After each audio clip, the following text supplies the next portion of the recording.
Developer जब Git इस्तेमाल करते हैं तो कुछ कॉमन एरर जो हमें मोस्टली फेस होते हैं, तो आज मैंने कुछ एरर्स को रिजॉल्व करा है और इसी से रिलेटेड की वीडियो बनाकर मैं यूट्यूब पे रख रहा हूँ, ताकि फ्यूचर में इसको मैं भी रेफरेंस के तौर पर यूज़ कर सकूँ और अपने दूसरी टीम मेंबर्स को भी रेफरल के तौर पर शेयर कर सकूँ। तो आज की इस वीडियो में मेरे पास कुछ एरर्स हैं और मेरी कुछ रिक्वायरमेंट्स थी। पहली रिक्वायरमेंट जो कॉमनली डेवलपर फेस करते हैं, सपोज करें मेरे पास एक रेपो है, उसमें कोड बेस रखा हुआ है, मतलब हमारा कोड रखा हुआ है, और हम ये चाहते हैं कि उस रेपो का कोड अपने पास डाउनलोड करें, क्लोन करें और दूसरी नई रेपो के ऊपर अपलोड कर दें, मतलब पुश कर दें, मतलब कमिट कर दें। तो इसकी बेस्ट प्रैक्टिस क्या होती है? एक गलती आप लोग नॉर्मली करते होंगे, वो ये होती है कि किसी रेपो से हमने कोड क्लोन करा। सपोज करें मेरे पास ये रेपो है, मैं दिखा देता हूँ। इस रेपो से मैंने यहाँ से कोड क्लोन करा, मैं एज़्योर डेवऑप्स यूज़ कर रहा हूँ, कोई और बिटबकेट यूज़ कर रहा होगा, गिटहब यूज़ कर रहे होंगे, कोई भी आप यूज़ कर रहे हो, तो आप क्लोन पे जाते हैं। यहाँ से यूआरएल होता है, उसको कॉपी कर लेते हैं। समटाइम हम कुछ टूल्स भी यूज़ कर सकते हैं, जैसे कि क्लोन वीएस कोड का ऑप्शन है यहाँ, या अगर आप गिटहब पे होते हैं तो गिटहब डेस्कटॉप के बाद थ्रू क्लोन करने का ऑप्शन होता है।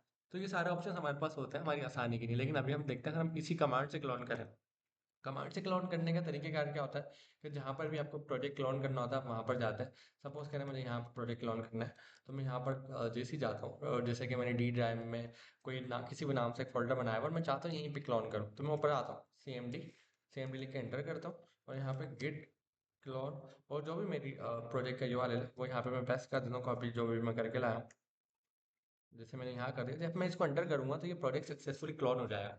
अब मेरी रिक्वायरमेंट ये है, क्योंकि ऑलरेडी मेरे पास क्लोन है, मैं चाहता हूँ जो क्लोन प्रोजेक्ट है इसको मैं कॉपी करूँ और एक नई रेपो बना के उसमें पब्लिश कर दूँ, मतलब उस पर अपलोड कर दूँ। तो नई रेपो भी मेरे पास ऑलरेडी यहाँ पर बनी हुई आपको नजर आ रही होगी, ये मेरी नई रेपो है जिसमें ऑलरेडी एक रीडमी की फाइल भी आ गई है। अब मैं चाहता हूँ मेरा जो ये वाली रेपो का कोड है वो इस रेपो पर आ जाए। तो इसकी बेस्ट प्रैक्टिस क्या होती है और नॉर्मली लोग गलती क्या करते हैं? नॉर्मली लोग ये गलती करते हैं, जैसे कि ये रूटीन है, किसी भी नाम से फोल्डर है तो मैंने यहाँ पर कोई और नाम से डायरेक्टरी बनाई और इस डायरेक्टरी में गया, इसका कोड कॉपी करा और कॉपी करके नई डायरेक्टरी जो मैंने बनाई है उसमें पेस्ट कर दिया। ये गलती क्यों है? उसकी रीज़न है, उसकी रीज़न है जब आप ऐसा करेंगे तो आपके जो गिट के अंदर जितने भी डेवलपर्स कोड करते हैं उसकी कमिट की एक हिस्ट्री बन रही होती है, ताकि ट्रैक किया जा सके कौन सी लाइन का कोड किसने लिखा है। तो आपकी सारी हिस्ट्री जो है वो चले जाएगी, आपके पास रहेगी नहीं। कुछ लोग ये जो तरीका आप तैयार करते हैं कि नया फोल्डर बना के कॉपी करने वाला, ये बिल्कुल बैड प्रैक्टिस है। ये कहीं से भी रिकमेंड नहीं की जा सकती, क्योंकि इसमें आपकी हिस्ट्री चली जाती है, जितने भी लोगों ने काम करा है वो सब ज़ाया हो जाता है। सिर्फ वो सिर्फ कोड रखा होता है, उस कोड का कोई ट्रैकिंग नहीं होती, फिर आप नए से सारा कोड इनिशियलाइज करके नई कमिट करके नई रेपो पे रखते हैं। ये प्रैक्टिस आप कभी भी कहीं भी फॉलो नहीं करें, ये बहुत बड़ा नुकसान है। और इवन अगर आप किसी ऑर्गेनाइजेशन में हैं और आपने ये काम कर दिया और अपलोड कर दिया और कोई कोड कभी वैल्यूएबल कोड है, तो हो सकता है ऑर्गेनाइजेशन सिर्फ आपको इसी वजह से फायर कर दे कि आपने उनका कितना बड़ा नुकसान करा है, आप सोच नहीं सकते। कुछ लोग एक गलती ऐसे करते हैं, वो क्या करते हैं, जैसे इसमें आता है उनको ये मालूम है कि डॉट गिट की जो हिडन फाइल होती है, जब हम व्यू में आते हैं, यहाँ पर हमारे पास शो में आकर एक ऑप्शन होता है हिडन आइटम्स का। तो हम जैसे अभी यहाँ पर कुछ भी शो नहीं हो रहा, अगर मैं व्यू में आऊँगा, शो में आऊँगा, हिडन आइटम्स ऑन करूँगा तो डॉट गिट की फाइल शो हो रही होती है। बाय डिफॉल्ट ये हिडन इसी नहीं होती, क्योंकि ये काफ़ी इंपॉर्टेंट फाइल होती है और इस तरह की फाइल हिडन होना ताकि गलती से डिलीट ना हो। लेकिन अगर कोई अगर खुद से हिडन फाइल शो कर देता तो ये नज़र भी आ रही होती है। तो कुछ लोग क्या करते हैं, गिट की ये वाली डॉट गिट की फाइल को डिलीट कर देते हैं, इसलिए क्योंकि सारी हिस्ट्री इसी में होती है। जब ये डिलीट हो जाए तो प्रोजेक्ट आपका खाली हो जाता है, फिर आप नए से इनिशियलाइज करो और नए से सारे प्रोसेस को फॉलो करो। इनिशियलाइज सपोज आप ये करें, आपने क्लोन करा डॉट गिट को, आप दोनों एक ही बात है, अगर आप डॉट गिट को डिलीट करें या एक नया फोल्डर बना के उसमें मूव कर लें, दोनों एक ही बात है। और आप क्या करते हैं नॉर्मली, आप दोबारा से नया प्रोजेक्ट इनिशियलाइज करते हैं, नया प्रोजेक्ट को इनिशियलाइज करने के बाद उसमें नया ऐड करते हैं, मतलब नया कोड स्टेज करते हैं, फिर अगेन से एक न्यू अपना पहला कमिट बना देते हैं।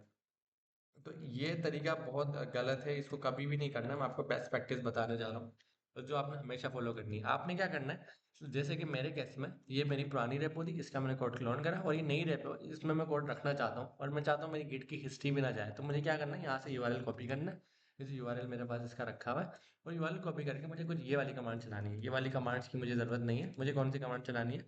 इन कमांड्स को मैं यहाँ से मिटा देता हूँ, क्योंकि इसकी ज़रूरत नहीं है। मुझे ये चलानी है सबसे पहले गिड स्टेटस से मुझे ये पता रहेगा मेरा स्टेटस क्या है कोड का।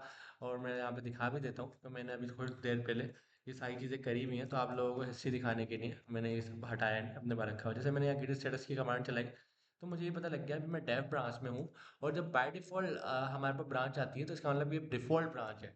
तो नॉर्मली डिफ़ॉल्ट मास्टर होती है, मेन होती है, यहाँ पे डेव डिफ़ॉल्ट है हमारे पास है।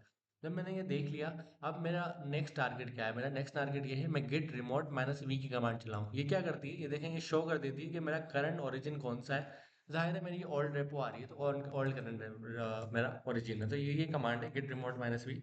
अब मेरी ये टारगेट होना चाहिए कि जो गिट रिमोट माइनस वी से मुझे ओरिजिन शो हो रहा है यहाँ पर सारा, इसको मैं एडिट कर लूँ। इसको एडिट करने की कमांड कौन सी होती है? इसको एडिट करने की कमांड होती है git space remote space S E T minus U R L space origin, और आपका जो रेपो का यूआरएल है वो पेस्ट कर देते हैं, जैसे मैंने यहाँ करा हुआ है git space git remote set URL origin और रेपो का यूआरएल। ये क्या करेगा? आपके पुराने रिमोट को एडिट करके नया रिमोट सेट कर देगा, ताकि अब आप नए रिमोट मतलब नई रेपो को पुश कर दो विदाउट किसी कमिट हिस्ट्री के डिलीट हुए हुए। तो इसका मतलब हमारी कमिट हिस्ट्री जैसी है वैसी रहेगी, और हमारा रेपो का यूआरएल भी चेंज हो जाएगा, और हम पुरानी रेपो को नई रेपो पे क्लोन करके मतलब पब्लिश कर देंगे। इसका मतलब मेरा जो इस रेपो का कोड है वो सारा इस नई वाली रेपो पे आ जाएगा, और विदाउट कमिट हिस्ट्री डिलीट करे हुए।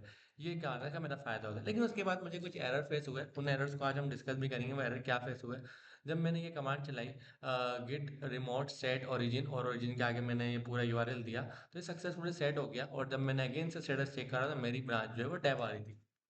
सबसे पहला मुझे जो प्रॉब्लम फेस करने को मिला वो ये मिला, जो नॉर्मली आपको भी हो सकता है, कि यहाँ पर आए देखें, यहाँ ये मेरी पुरानी रेपो है रूटीन के नाम से, और ये मेरी नई रेपो है, सही है। अब पुरानी रेपो में अगर मैं यहाँ पर आऊँ, ब्रांचेस देखें शो हो रही हैं, तो जो डेव की ब्रांच है वो देखें डिफॉल्ट ब्रांच है। डिफॉल्ट मतलब हमेशा जब भी कोड आएगा डिफॉल्ट इसमें आएगा। लेकिन अगर मैं नई रेपो पर आऊँ और यहाँ पर मैं इसमें जाऊँ, तो देखें मेन की ब्रांच डिफॉल्ट ब्रांच है। तो ये मेरा सबसे बड़ा कॉन्फ्लिक्ट होगा, जो मुझे तंग करेगा कि भाई आपकी तो ब्रांच ही गलत है। अब एक तरीका तो ये है कि मैं यहाँ पर आकर डिफ़ॉल्ट ब्रांच को डेफ कर दूँ उसकी तरह, पुरानी वाली की तरह।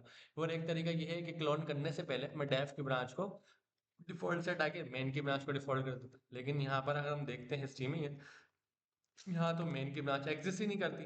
तो फिर एक तरीका ये था कि डेफ की ब्रांच को एडिट करके उसका नाम मेन रख लिया जाए, ताकि यहाँ पर आने में ये प्रॉब्लम ना हो। या तो यहाँ पर इस ब्रांच को यहाँ तो डेव और मेन दोनों ब्रांच है, तो ये तो बहुत बड़ा कॉन्फ्लिक्ट हो गया हमारा डिफॉल्ट ब्रांचेस। तो इसका जो तरीका सबसे बेस्ट होता है वो क्या होता है? पहले तो नॉर्मली ये एरर हमें नहीं पता होता फर्स्ट टाइम, तो हम क्या करेंगे, हमने गिट स्टेटस चेक करा यहाँ पर। गिट स्टेटस चेक करने के बाद हमने यहाँ पर कोशिश करी कि हम किसी तरीके से अपना जो कोड है इसको पुश कर सकें। तो पुश करने की कमांड होती है गिट पुश ओरिजिन, और आपने ब्रांच का नाम लिखना होता है। मेरे केस में मैंने माइनस माइनस ऑल टाइप करा, क्योंकि मैं चाहता था जितनी भी ब्रांच है वो सब पुश हो जाए। तो बिल्कुल यही कमांड है git push origin minus minus all, इससे सारी ब्रांच पुश हो जाती है। लेकिन यहाँ पे मेरे पास एक कॉमन एरर आया, और ये एरर बड़ा कॉमन है। ये एरर में ये लिखा हुआ है कि आपका पुश नहीं हो सका, रिजेक्ट हो गया, आपने इसको पुल कर ले। जाहिर है कोई भी एक नई रेपो पे हम होते हैं तो पुल हमें सब इससे पहले करना होता है, ये बेस्ट प्रैक्टिस होती है। तो यहाँ पर मैंने गिट पुल की कमांड चलाई, लेकिन जब मेरे पास गिट पुल की कमांड चली, सारा उसका स्टेटस सब चीज़ें पुल होना शुरू हुई, उसके बाद इसने क्या करा, रिफ्यूज़ कर दिया, एरर दे दिया refusing to merge unrelated history. अब इसने ये एरर जो दिया है, इस एरर का बड़ा सिंपल सोल्यूशन है, और इसमें आप अनरिलेटेड हिस्ट्री को अलाउ कर देते हैं। लेकिन उससे भी एरर रिजॉल्व नहीं होगा, क्योंकि ये एरर कॉमनली जब हमारे पास आता है तो हम एक कमांड चलाते हैं। वो कमांड मैं आपको दिखा देता हूँ।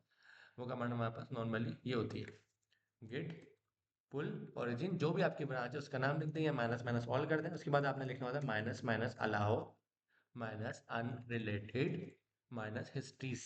ठीक, इससे क्या होता है, ये तो आपका एरर ही चले जाता है। लेकिन मेरे केस में ये एरर अभी भी नहीं जाएगा, क्योंकि मेरा सबसे जो बड़ा जो प्रॉब्लम है वो ब्रांच के डिफ़ॉल्ट होने का है। तो हमें ये कैसे पता लगेगा पहले कि कौन सी ब्रांच डिफ़ॉल्ट है, और उसको हमें चेंज करना चाहिए। पहले तो यही मालूम करना है कि डिफ़ॉल्ट कौन सी है। तो बड़ी सिंपल कमांड है git space R E V minus parse reverse parse and minus minus double V R E V reference, सही है। उसके बाद हमें लिखना होता है ओरिजिन स्लैश हेड। ये कमांड क्या करती है, ये हमें ये बताती है इस वक्त मेरी डिफॉल्ट ब्रांच कौन सी है। इससे मुझे ये पता लगता है, अगर सपोज करें मैं देखना चाह रहा हूँ भाई मेरी डिफॉल्ट ब्रांच का नाम क्या है। अभी तो हम यहाँ से देख रहे हैं ना, हम अपनी जी वाई पे क्लाउड पे आके देख रहे हैं। अगर मुझे कमांड लाइन से देखना हो तो मैं कैसे देखूंगा? तो ये